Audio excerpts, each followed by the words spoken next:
L'Europe s'est fait humilier, la Chine et les États-Unis ont gagné 2025.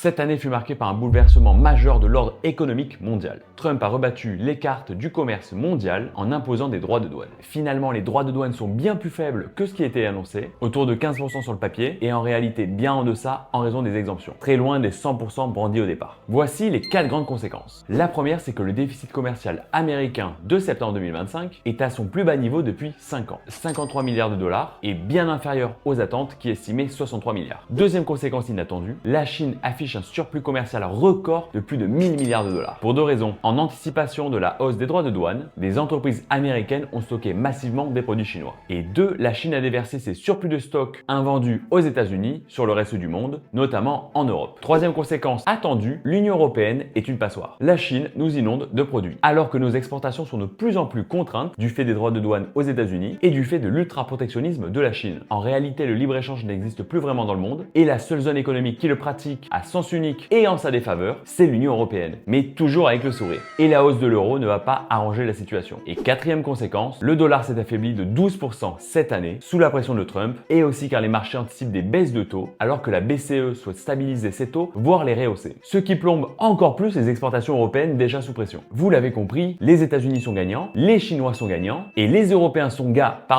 les grands perdants de 2025. Encore une fois, bien joué, poursuivez ainsi. Mets en commentaire ce que t'en penses et abonne-toi.